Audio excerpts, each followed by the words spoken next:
رسول اللہ نے فرمایا کہ اولاد دو طرح کی ہوتی ہے، ایک وہ جو والدین کی زندگی میں فرما بردار ہوتی ہے مگر والدین کے انتقال کے بعد نافرمان ہو جاتی ہے،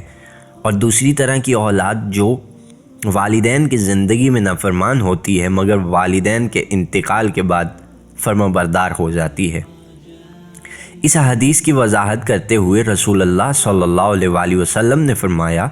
اکثر اولاد والدین کی زندگی میں ان کا خیال کرتی ہے، ان کے ساتھ اچھا سلوک رکھتی ہے، ان کے کھانے پینے رہنے کا انتظام کرتی ہے،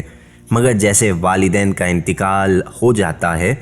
وہ اپنے والدین کو فراموش کر دیتے ہیں، ان کے لیے عمل نہیں کرتے، ان کے لیے کوئی ایسی چیز نہیں کرتے جس سے انہیں فائدہ پہنچے، تو یہ اولاد وہ ہے جو پہلے فرما بردار تھی مگر انتقال کے بعد نافرمان ہو گئی۔ اسی کے برعکس ایک بیٹا والدین کی زندگی میں ان کا خیال نہیں رکھتا تھا مگر ان کے انتقال کے بعد ان کا فرما بردار بن جاتا ہے۔ اس لیے دوستو، ہم آج ایک ایسا نسخہ لے کر آئے ہیں جو مرحومین کے لیے بے حد مفید ثابت ہو سکتا ہے۔ اس سے پہلے ہم آپ کو درود پاک کی فضیلت سے آشنا کرنا چاہتے ہیں، کیونکہ یہ عمل بھی درود پاک سے تعلق رکھتا ہے، مگر کس طرح پڑھنا ہے اور کتنی تعداد میں پڑھنا ہے، جس مرحوم کے لیے پڑھا جائے گا اس کے لیے کس طرح پڑھنا ہے اور کتنی تعداد میں پڑھنا ہے اور تعداد نکالنے کا طریقہ کیا ہے، یہ سب باتیں آج کی ویڈیو میں ہوں گی، بس ویڈیو کو آخر تک ضرور دیکھیے گا۔ رسول اللہ صلی اللہ علیہ وآلہ وسلم نے فرمایا، جب مجھے معراج پر لے جایا گیا تو وہاں میں نے دیکھا کہ ایک فرشتہ تھا جس کے 1000 ہاتھ تھے اور ہر ہاتھ کی 1000 انگلیاں تھیں، جن سے وہ حساب کر رہا تھا۔ میں نے جبرائیل سے پوچھا، یہ کون فرشتہ ہے اور کس چیز کا حساب کر رہا ہے؟ جبرائیل نے کہا، یہ فرشتہ ہے جو بارش کے قطرے گننے پر مامور ہے اور آسمان سے گرنے والے قطروں کو گن رہا ہے۔ رسول خدا فرماتے ہیں کہ میں نے پوچھا، کیا تم زمین کے خلق ہونے سے لے کر آج تک بارش کے برسنے والے قطروں کو جانتے ہو؟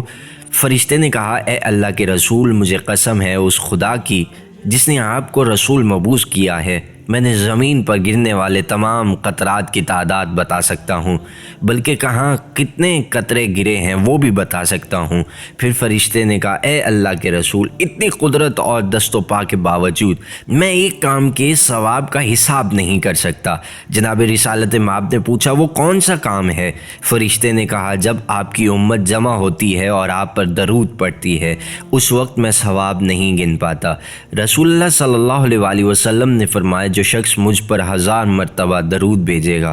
اسے اس وقت تک موت نہیں آئے گی جب تک جنت کی خوشخبری نہ مل جائے۔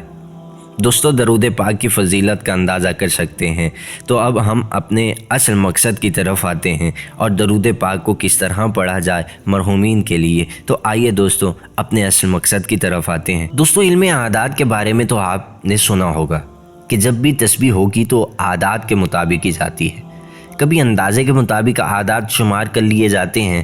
تو کبھی اپنے نام کے مطابق اعداد نکال لیے جاتے ہیں اور اس حساب سے تسبیح پڑھی جاتی ہے، یا پھر کسی کے بتانے پر اعداد کا شمار کر لیا جاتا ہے۔ یہ ہمارے معاشرے کا نظام ہے، آپ بھی اس سے واقف ہیں۔ تو دوستو، جب بھی آپ نے اپنے مرحومین کے لیے کچھ نیک عمل کرنا چاہتے ہیں تو سورہ فاتحہ اور 3 دفعہ قل کی تلاوت تو آپ کرتے ہیں، مگر اپنے مرحومین کو اگر تحفہ دینا چاہتے ہیں تو درود پاک کو مرحومین کے نام کے اعداد کے مطابق پڑھیں۔ جیسے ہمارے نبی کریم صلی اللہ علیہ وآلہ وسلم کے نام کے اعداد ہیں 92، اسی طرح مرحوم کے نام کے اعداد نکالیں اور پھر درود پاک اس مرحوم کے نام کے اعداد کے مطابق پڑھیے، اور آپ پھر خود محسوس کریں گے جس مرحوم کے لیے آپ پڑھیں گے انشاءاللہ وہ مرحوم آپ کی زندگی میں دعا کرے گا، اور خود آپ فیل کریں گے کہ ہمارا یہ عمل مرحومین کے لیے فائدہ مند ثابت ہو رہا ہے اور ان کے صدقے میں ہماری زندگی میں بھی خوشیاں آ رہی ہیں۔ امید کرتے ہیں کہ اللہ ہمیں اپنے مرحومین کے لیے یہ عمل کرنے کی توفیق عطا فرمائے۔ اسی کے ساتھ ویڈیو اگر اچھی لگے لائک کیجیے گا، سبسکرائب کیجیے گا اور شیئر کرنا مت بھولیے گا۔